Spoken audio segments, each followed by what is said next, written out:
1년 전 22년 7월 2일 날 담임 목사님께서 주일 말씀으로 레드우드 나무에 대한 이야기를 하셨습니다. 지금부터 딱 1년 전 이야기입니다. 요즘 제가 수요 예배 나올 때마다 이 레드우드 나무가 계속 제 마음에 묵상이 돼요. 이 나무는 60에서 70m를 자란다고 해요. 본 적은 없습니다. 인터넷에서 사진으로만 봤어요. 70m까지 자라는 나무인데 뿌리는 고작 3, 4m밖에 되지 않는답니다. 그러니 사실 나무의 구조로 봤을 때는 살짝만 충격이 가해져도 쿵 하고 쓰러지는 게 맞는 거죠. 그런데요, 이 레드우드 나무는 절대 쓰러지질 않는데요. 그 3, 4m밖에 되지 않는 나무의 뿌리들이 서로 뒤얽혀서 서로 잡아주고 있기 때문에 아무리 강한 태풍이 불어도 이 나무가 쓰러질라 하면 옆에 있는 나무의 뿌리가 그를 붙잡아 주는 거죠. 그러면서 목사님께서 이런 말씀을 하셨어요. 레드우드와 같은 공동체가 되었으면 좋겠다. 이 나무에는 총 3가지 특징이 있습니다. 첫 번째 특징은 뭐냐면 아까 이야기한 것처럼 나무 뿌리가 서로 꽉 잡아주기 때문에 그 지탱의 힘이 엄청 강합니다. 그래서 절대 쓰러지지 않는다라는 것이 첫 번째고요. 두 번째는 서로 뿌리만 엮여 있는 것이 아니고요, 이 뿌리가 상호 교감을 하면서 한쪽이 영양분이 부족하면 다른 쪽이 영양분을 줄 수가 있대요. 신기하죠? 그러면서 좀 더 많이 가진 영양분을 많이 가진 나무가 적게 가진 나무에게 또 반대로 그렇게 영양분을 서로 주고 받으며 함께 자라가는 나무가 바로 레드우드 나무다라는 거죠. 세 번째 특징은 뭐냐면 엄마 나무가 있대요. 이 엄마 나무가 묘목들을 키우는 거예요. 작은 나무들에 다 연결이 돼서 아주 작고 힘없는 나무들, 우리 애기들 한 걸음 한 걸음 하면서 안 올라가가지고 그렇죠? 안 했던 우리 애기들, 아주 작고 힘없고 연약한 나무일지라도 이 엄마 나무만 건강하면 그들을 얼마든지 일으켜 세울 수 있다라고 이야기를 합니다. 제가 수요 예배를 드릴 때마다 하나님 앞에 기도하는 것이 이겁니다. 하나님, 우리 분당 우리 교회가 이런 공동체가 되었으면 좋겠습니다. 아무리 세상이 힘들고 어려운 상황일지라도 이 교회 담벼락 안으로 들어오기만 하면 절대 쓰러지지 않고, 쓰러지려 했던 나무들도 성도들도 다시 일어나는 공동체. 아무리 세상에 치여서 에너지가 다 빨리고 도무지 기운이 하나도 없을 때라도 다시 이 교회 담벼락 안으로만 들어오면 서로에게 힘과 기운을 넣어줄 수 있는 공동체. 아무리 힘없고 약한 존재라 할지라도 이 공동체 담벼락 안에만 들어오면 그 약함이 오히려 강함이 되어지는, 주변의 성도들이 다 달라붙어서 그의 약함을 보호하고 세워주며 그가 자랄 수 있을 때까지 기다려주고 함께 자라가는 공동체. 몇 번의 수요 예배를 지나면서 제 마음속에 하나님, 정말 이러한 공동체가 되었으면 좋겠습니다. 이러한 다락방이 되었으면 좋겠고 이러한 수요 예배가 되었으면 좋겠습니다 라고 기도했습니다. 요즘 이렇게 수요 예배를 이렇게 보고 나면 제가 이제 느낀 게 이거예요. 막 사람들이 만나서 엄청 친하게 인사를 해요. 가끔은 잘 모르는 관계인 것 같은데 막 아는 척을 하셔요. 막 얘기를 하다가 그래서 김 집사님 요즘 어떠셨어요? 하니까 박 집사인데요. 막 그러면서도 막 대화를 막 하시는 거예요. 한 성도님은 저에게 찾아와서 목사님은 전 몰라도 저는 목사님을 압니다 그러시더라고요. 어디서 만났지? 막 만난 적이 없어요. 어쨌든 서로 막 요즘 수요일 날 얼굴 찡그리고 서 계신 분 본 적 있으셔요? 없죠. 저는 지난 4, 5주 동안 얼굴 찡그리고 밖에서 수박 먹고 바나나 먹고 꽈배기 먹고 한 분을 본 적이 없습니다. 서로 행복과 기쁨으로 웃고 즐기며 하나님 안에서의 기쁨의 교제를 나누는 거죠. 한 집사님은요, 오시더니 막 뭘 먹으면서 자꾸 이렇게 그 미어캣처럼 이렇게 하고 자꾸 이렇게 쳐다보시는 거예요. 뭐 하나 봤더니 아는 사람 찾는 거예요. 아는 사람. 그러더니 저기에 아는 순장님을 만났나 봐요. 막 이렇게 뛰어가진 않았고요. 막 달려가요. 순장님 하면서 막 서로 막 이야기를 나누다가 또 제자반 집사님을 만났나 봐요. 어느 순간 순장 버리고 또 제자반 집사님한테 가는 거예요. 여기 와서 기쁘게 저기 와서 기쁘게 자기가 가졌던 이야기들, 생각들 모르겠어요. 무슨 얘기하는지는 모르겠지만 그 기쁨을 가지고 사람들을 뛰어다니면서 만나고 함께 고백하고 기뻐하고 행복해하고 꽈배기 뜯어먹고 이런 모습들을 보는데 제 마음이 얼마나 흡족하고 감사한지 모르겠습니다. 무엇 때문에 사람들이 이렇게 기뻐하고 웃으며 하나님께서 주신 은혜를 나눕니까? 먹을 것 때문입니까? 물론 그런 분들도 봤어요. 막 2개씩 들고 다니시는 분들 봤거든요. 대부분은 그건 아니다 생각합니다. 오늘 수박 먹으면서 보겠죠. 오늘 전사님들, 목사님들이 저는 아주 고상하게 설교 준비를 하고 있었고 7, 8, 9, 10교구 전도사님, 목사님들이 같이 모여서 수박을 16통을 잘랐습니다. 제 머리가 좀 작으니까요. 제 머리보다 조금 더 큰 이만한 수박을 16통을 자르시고 한 전도사님이 엘리베이터를 타고 오시면서 자꾸 이러시는 거예요. 전사님 왜 그러세요? 무슨 일이 있어요? 그러니까 팔이 너무 아파요. 막 그러시는 거예요. 수박 맛있게 드십시오. 하나님 안에서 별것 아니지만 이것들을 먹고 마시며 함께 기뻐할 수 있는 공동체, 이게 바로 레드우드 공동체가 아닐까 생각을 합니다. 이렇게 함께 행복해하고 기뻐할 수 있는 사람들이 있다는 거, 이게 우리에게 주어진 가장 큰 복이 아닐까 생각합니다. 우리 옆 사람들 바라보면서 한번 인사할까요? 당신이 나에게 가장 큰 복입니다.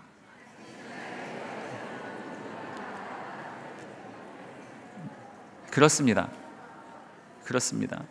예수를 믿는 자의 복은요, 하나님께서 주신 많은 물질도 아니고 아니면 세상에서 취할 수 있는 어떤 건강도 아니에요. 사실은 그 모든 것들이 우리에게 복이 될 수도 있겠지만 하나님께서 우리에게 주신, 예수 믿는 자가 소유할 수 있는 가장 큰 복은 뭐냐면 내 옆에 있는 이 사람입니다. 함께 걸어갈 수 있는, 한 걸음 한 걸음 주 예수와 함께 날마다 우리 걸어가리. 손잡고 함께 그 길을 걸어갈 수 있는, 같은 생각을 가지고 걸어갈 수 있는 이 사람이 우리에게 있어 가장 큰 복이다라는 거죠. 말씀을 준비하는데 우연히 여러분 혹시 함께 걸어 좋은 길이라는 동요 아십니까? 많이 들었는데 도무지 음을 따라 할 수가 없습니다. 제가 이 동요를 발견했는데요, 가사가 기가 막힙니다. 한번 띄워주시겠어요? 앞에는 맞고 뒷부분은 다 틀려요. 그래서 나중에 맞춰보지 마십시오. 유튜브에서. 문구점을 지나고 장난감집 지나서 모르겠고 학교 가는 길, 너랑 함께 가서 좋은 길. 재밌죠? 놀이터를 지나고 떡볶이집 지나서 집에 오는 길. 여기 다 틀렸네요. 너랑 함께 와서 좋은 길. 모르겠어요 뒤에는. 어쨌든 제가 이 동요를 부르는데 혹시 아는 친구들 있어요? 죄송해요, 동요를 다 망쳐버렸습니다. 아니, 이 동요를 부르는데요, 제 마음이 찡했어요. 뭐라고 말하냐면 문구점과 장난감 집을 지난대요. 그런데 어디를 가는 줄 아세요? 학교 가는 길. 이 아이들에게 있어서 학교 가는 길은 최악의 고난이죠. 아침에 학교 가야지 할 때마다 사실은 고난이 펼쳐지는 거예요. 저 학교 또 가야 돼? 저 학교 너무 지긋지긋한데? 엄마, 오늘 저희 아들 가끔 이런 얘기를 해요. 아빠, 오늘 토요일이잖아. 그래요. 예찬아, 월요일이야. 힘들죠. 아이들에게 가장 힘든 것은 사실, 그래요, 괜찮아요. 입 안 막으셔도 돼요. 네 마음을 내가 안단다. 얼마나 힘들어요. 너무 힘들죠. 그런데 오늘 가사는 뭐라고 말해요? 학교 가는 것도 힘든데 내가 제일 좋아하는 문구점을 지나서, 들어가지 못하고 그냥 지나치는 거예요. 장난감 집도 그냥 지나서 학교 가는 길이 좋은 길이라고 말하고 있어요. 왜 좋은 길인 줄 아셔요? 너랑 함께 가서 좋은 길이래요. 학교 너무 가기 싫은데, 내가 문구점은 너무 들어가고 싶은데, 장난감집 너무 들어가고 싶은데 내 소원하는 것을 다 못하지만, 정말 가기 싫은 학교지만 그 학교를 가고 있지만 너와 내가 함께 가니까 이 길이 좋은 길이 된다라고 말하는 거예요. 2절은 더 기가 막혀요. 놀이터를 지나고 떡볶이집을 지나서 집에 오는 길. 요거는 해석이 잘 안 돼요. 집이 어떻게 해석이 될지는 모르겠으나 어쨌든 놀이터를 지나고 떡볶이집을 그냥 지나서 오는 길인데, 너와 내가 함께하는 친구가 있는, 친구와 함께 가는 그 길이기 때문에 이것이 그에게 좋은 길이 된다라고 말하고 있어요. 사랑하는 성도님들, 내 앞에 인생의 고난이 있고 어려운 상황이 있죠. 우리가 다 힘들게 살죠. 하지만 오늘 이 동료는 뭐라고 말해요? 내 눈앞에 내가 원하는 것 다 하지 못하지만, 내가 원하는 곳에 갈 수 없지만 너랑 내가 함께 하기 때문에 그것조차도 좋은 길이다. 제가 계산을 좀 해봤어요. 부유한 삶 지나고 안락함을 지나서 세상으로 가는 길, 세상을 즐기기 위해서 가는 그 세상 말고요, 하나님의 복음을 들고 너무너무 힘든데 그 복음대로 살아가기 위해서 힘든 그 세상으로 나아가는 길이지만 너랑 함께라서 좋은 길. 사랑하는 성도 여러분, 하나님께서 우리에게 너라는, 우리라는 가장 좋은 친구를 허락해 주신 것이죠. 고난과 상황이 문제가 아닙니다. 어떤 상황에 처해져 있는가, 그것보다 더 중요한 것은 뭐라고요? 그 상황에서 누군가와 나와 함께할 같은 생각을 가진 그 사람이 있는가, 이게 더 중요하다라는 것이죠. 여러분 어떻습니까? 어떤 상황 가운데서도 나를 버리지 않고 나와 함께할 그 사람이 있습니까?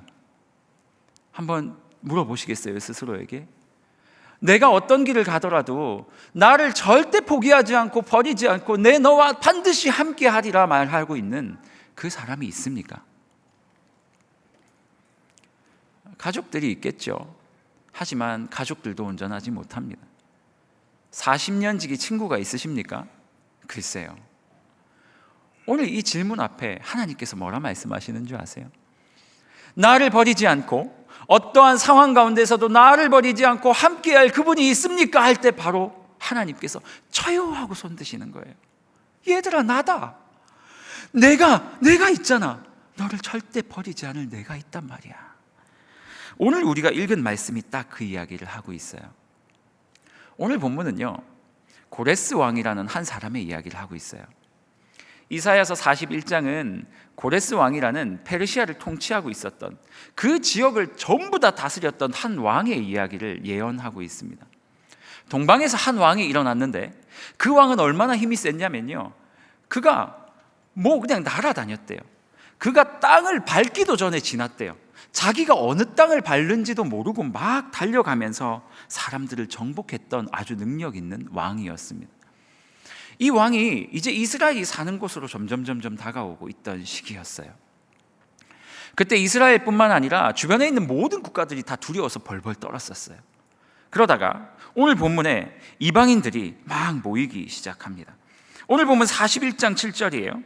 41장 7절 이렇게 말을 해요. 목공은 금장색을 격려하며, 목수잖아요. 목수가 금장색, 뭔가 쇠붙이 만드는 사람을 막 격려하고 있대요. 어서 해라, 잘하고 있다. 망치로 고르게 하는 자는 매질꾼을 격려하며 이르되 땜질이 참 잘 된다. 그러니까 우리 단단히 못을 박자. 지금 무슨 말하고 있는 줄 아세요? 이방인들이 너무 두려우니까 자기들이 우상을 만들고 있는 거예요. 자기들이 우상을 다 만들어 놓고 이 우상이 막 땅이 흔들려서 넘어질까 봐, 아니면 다른 것 때문에 파괴될까 봐 넘어지지 않게 하려고 막 발에다가 못을 막 박고 서로 격려하면서 우상을 막 세우면서 뭐라고 말하냐면, 그 우상에게 기도하면서 이 우상이 나를 지켜줄 거다. 우상아, 날 좀 지켜줘.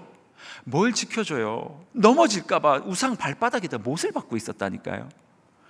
우상은 스스로 자기 몸 하나 가누지 못하는 존재였기 때문에 사람들이 그 우상이 넘어지지 않게 하기 위해서 못을 박고 거기에 줄을 매달고 하고 있으면서 이 두려우니까, 이 우상아, 나를 좀 보호해 줬으면 좋겠어.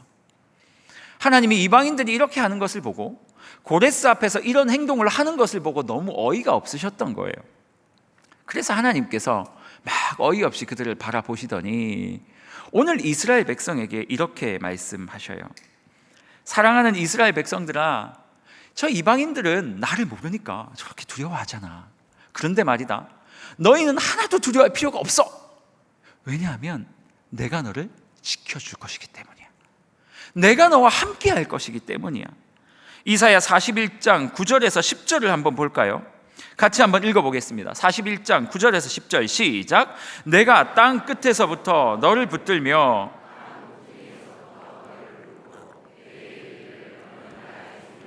내가 너를 택하고 싫어하여 버리지 아니하였다 하였노라. 두려워하지 말라. 내가 너와 함께함이라. 놀라지 말라. 나는 내 하나님이 됨이라. 내가 너를 굳세게 하리라. 참으로 너를 도와주리라. 참으로 나의 의로운 오른손으로 너를 붙들리라. 제가 이 말씀을 준비하면서 너무 기분이 좋은 거예요. 하나님 예수를 모르는 자들은 저 두려움 앞에서, 세상의 고난 앞에서 저렇게 행동을 하는군요. 그런데 우리는요, 하나님께서 두려워하지 말라고 말씀해 주시니까 얼마나 기뻐요. 아무리 무서운 상황, 어려운 상황에 달할지라도 하나님께서 걱정하지 마, 두려워하지 마 말씀해 주시니까 너무 행복한 거예요. 그런데 한 성도님께 연락이 왔어요. 목사님 좀 봤으면 좋겠어요. 왜요 성도님? 하니까 목사님, 제가 한참 전에 목사님께 했던 기도 제목 있잖아요. 있죠. 기도했죠. 우리가 같이 기도했잖아요. 그런데요, 괜찮은 줄 알았는데 또 시작됐어요. 그러시는 거예요. 제가 말씀을 준비하면서 갑자기 너무 속상한 거예요. 하나님, 아니 이방인들은 우상 만들고 그 우상한테 막 비는 걸 보고 하나님이 비웃으셨잖아요. 그리고 우리에게 내가 너와 함께 할 거니까 걱정하지 마라. 나의 이 의로운 오른팔이 너를 붙들고 지켜주겠다고 오늘 말씀하셨잖아요. 그런데 하나님, 도대체 우리 사랑하는 성도들의 삶 속에서 그 의로운 오른팔은 어디에 있는 겁니까? 왜 이 문제들은 해결되지 않습니까? 왜 1년 전에 기도하고 2년 전에 기도했던 이 모든 아픔의 문제들이 해결되지 않는 것입니까? 진짜 하나님의 의로운 오른팔이 있습니까? 있다면 도대체 그들에게 좀 보여주십시오. 좀 하나님 나타나셔서 해결하여 주시고, 좀 나타내서 뭘 좀 어떻게라도 좀 해주시면 안 됩니까? 대체 어떻게 저들을 위로하시고 어떻게 회복시키실 겁니까? 대체 하나님이 말하는 의로운 오른팔이 도대체 뭐예요, 주님? 사실 투정하며 막 기도하고 있었어요. 그런데 갑자기 하나님께서 제 마음속에 으이그 그러시는 거예요. 예? 으이그가 의로운 오른팔이라고요? 사람 이름입니까, 주님? 요거는 조금 각색한 거고요. 하나님이 으이구 그거 아니야 그러시는 거예요. 하나님, 의로운 오른팔이 도대체 누구예요? 뭐예요? 너 그러시는 거예요. 너. 저요? 제가 하나님의 의로운 오른팔이라고요? 그래, 너. 내가 이 땅에 나의 오른팔로 이 땅에서 나의 모든 말씀을 이루면서 하나님의 뜻을 행하면서 살라고 보낸 너희들 말이야. 그러면서 제 마음속에, 제 머릿속에 하나님의 말씀이 막 스쳐 지나가기 시작했어요. 하나님이 당신의 언약을 이루겠다고 말씀하시고 하나님이 뿅 하고 나타나서 본인 스스로 그 언약을 일구어 가지 않으시더라고요. 하나님이 아브라함이라는 사람을 세우셔서 그 언약을 이루어 가시고, 모세라는 사람을 세우셔서 이스라엘 백성들을 출애굽시키시고, 사도 바울이라는 사람을 세우셔서 이방인들에게 복음을 전하게 하시고, 주님 그렇군요. 하나님은 항상 사람을 세우시고 그 사람을 통해 일을 하셨죠. 그렇다면 오늘 내가 이곳에 있는 우리 성도님들이 하나님의 의로운 오른팔이 될 수 있겠군요. 하나님께서는 우리에게 이렇게 요구하고 계신 거예요. 내가 너와 함께함이라. 내가 너와 함께함이라. 뭘로요? 의로운 오른팔로요. 그 오른팔이 뭔데요? 여러분 자신이요. 힘들고 어렵고 아프고 지치고 쓰러져 있고 넘어져 있고 한 그 성도들의 옆에 가서 주님의 의로운 오른팔이 되어 그들과 함께 걸어가는 삶 말이에요. 우리 함께 손잡고 가세. 하나님은 손이 없으시잖아요. 그래서 그 하나님의 손이 되어서 지쳐있는 옆에 있는 사람의 손을 잡고 가는 이 사람이 바로 하나님의 의로운 오른팔이라는 거예요.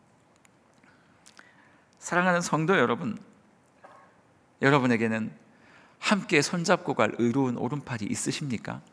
당연히 있죠. 지금 옆에 앉아 계신 바로 그 사람 말입니다. 저는 이 예배를 통해서 여기 있는 모든 성도님들이 하나님의 오른팔로 세워졌으면 좋겠어요. 뭐 무슨 깡패들의 오른팔 이렇게 생각하시면 안 됩니다. 2인자 이 이야기 아니에요. 하나님의 의로운 오른팔이 되어 하나님의 도우심과 은혜가 필요한 자들에게 가서 그를 도운 삶, 도우며 그들과 함께 걸어가는 자가 되기를 바란다는 말이에요. 1년 전은 아니죠. 올 겨울이었어요. 제가 이제 자꾸 막 사진 찍고 그래가지고 좀 걸어야 되겠다. 그래서 이제 아침에 늘 걷기를 했는데 겨울이었어요. 제가 결심을 했어요. 영하 7도까지는 내가 걷는다. 춥습니다. 저희 집이 장안타운 그 위에 율동공원 가기 좀 전에 저희 집인데 교회까지 한 40분 걸립니다. 어느 날은 갈등을 막 하다가 시계를 딱 보니까 정확하게 영하 7도예요. 그리고 그 전날 눈이 굉장히 많이 왔었어요. 근데 걷자 싶은 생각이 들어가지고 걷기 시작했어요. 막 걸어가는데 아니 글쎄 저 앞에 할아버지 한 분이 그냥 걸어가시면 되는데 사람이 거의 없었거든요. 그때가 아침 한 7시 한 40분 된 것 같은데 할아버지 한 분이 이렇게 걸으시다가 이쪽에는 이렇게 오르막이 있고, 그렇죠? 이 길이 있고, 이쪽에는 오르막길로 가는 요 사람이 걷는 오르막길 말고요.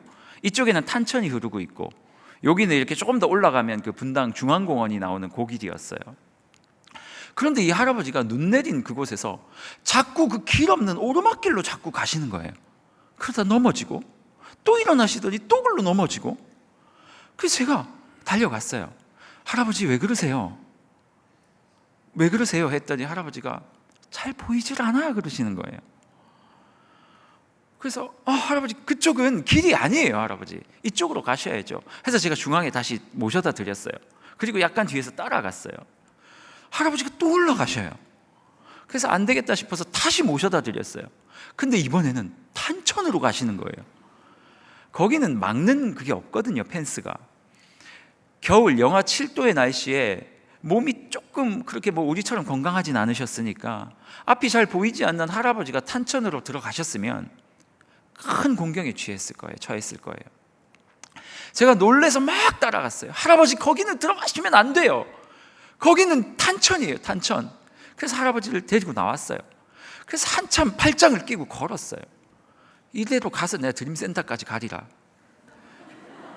그래서 제가 할아버지한테 할아버지 도대체 왜 자꾸 엉뚱한 데로 가시는 거예요? 하니까 할아버지가 눈이 안 보여, 잘 보이질 않아 그러시는 거예요. 그래서 할아버지 얼굴을 봤죠.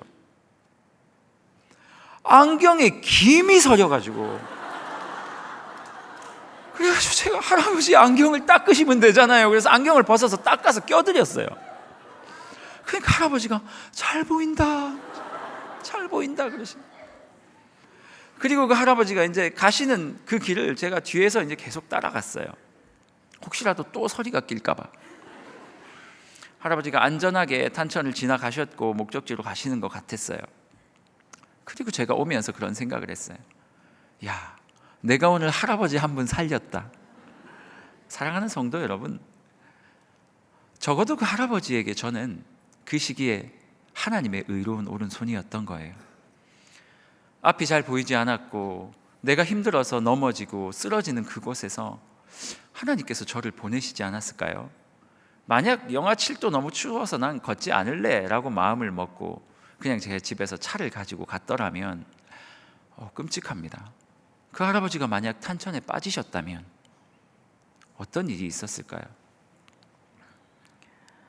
저는 우리 사랑하는 성도님들의 삶이 이런 삶이 되었으면 좋겠어요. 하나님의 오른손, 의로운 오른손이 되는 거예요. 옆 사람을 바라보면서 그들의 아픔을 공감해주고 그들과 함께 걸어주는 삶 말이에요. 오늘 하루 종일 여러분 함께라는 이 단어를 좀 많이 섞었으면 좋겠어요. 딱 나가시면서 옆 사람에게 이렇게 말씀하세요. 내가 함께 걷겠다는 의미를 딱 주면서 우리 함께 수박 먹으러 갈까요? 우리 함께 수박 버릴까요? 우리 함께 청소할까요? 사랑하는 성도님, 집사님, 혹시 어려움은 없으셔요? 우리가 함께 만나서 막 수박만 막 먹고 수박만 먹고 패하고 없네 그러고 집에 가지 마시고 수박을 먹으면서 한 입 먹고 힘든 일 없으세요? 한 입 먹고 어려운 일 없으세요? 그저 때때로는 그분을 바라보며 웃어주는 것만으로도 그분이 하나님 앞에 회복함을 얻게 될 줄로 믿습니다. 우리의 이 날이 이렇으면 좋겠어요. 제가 오늘 말씀을 계속 준비하고 있는데요, 이 찬양이 계속 제 머릿속에 맴돌았어요. 혹시 이 찬양 아세요? 우리 함께 손잡고 가세라는 찬양 아십니까? 우리 걸어가는 이 길이 결코 처음 밟는 길은 아니야.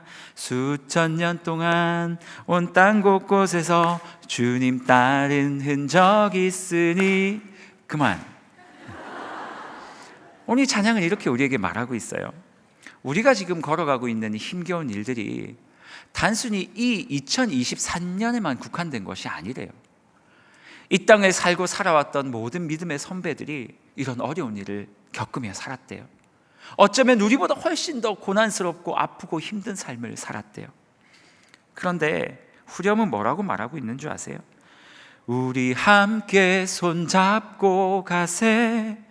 조금 느리고 어려울지라도 주님 부르신 그 감격 붙잡고 어떻게 가자고요? 손잡고 함께 가세. 그 다음 가사가 이래요. 우리 함께 손잡고 가세. 때론 더디고 힘겨울지라도 주님 부르실 그 날을 향하여 손잡고 함께 가세. 우리의 신앙생활은요, 내가 힘든 것을 하나님께 와서 하나님 나 너무 힘들어요 이거 말하기 위해서 신앙하는 게 아니라요, 우리 주변 사람들을 세우기 위한 것이 하나님께서 우리에게 요구하시는 신앙 아니겠습니까? 한 분이 찾아와서 목사님, 저희 남편이 예수를 안 믿어요. 저희 자녀에게 복음을 전하고 싶은데 그게 되질 않아요. 그래서 제가 그 집사님께 그랬어요. 집사님, 애 예수 안 믿죠? 집사님 자녀 말고 옆에 있는 다른 애들 전도하세요. 옆에 있는 다른 애를 전도하고 또 옆에 있는 다른 사람들을 전도하면 이게 돌다가 우리 애까지 오지 않겠습니까? 우리 아이들 전도하기가 너무 힘들면 이 전도하는 것들을 주변 사람들을 전도해 보자고요. 여러분, 힘들고 어려우십니까? 하나님, 내 문제가 너무 아프고 힘듭니다. 기도하는 거 좋아요. 기도하십시오. 하지만 하나님, 내 옆에 있는 김 집사님 주님께서 붙잡아 주시면 안 돼요? 이 사람이 회복되면 좋겠는데요, 그리고 그의 옆에서 그의 손잡아주는 역할, 하나님의 의로운 오른손이 되어 그의 손잡아주는 역할을 감당할 때 이 손이 그 다음 손으로 쭉 연결이 되다가 결국 어느 순간 하나님의 오른손으로 준비된 한 집사님께서 우리에게 손을 쑥 내밀지 않겠습니까? 저는 좀 넓은 시각으로 신앙하는 우리가 되었으면 좋겠어요.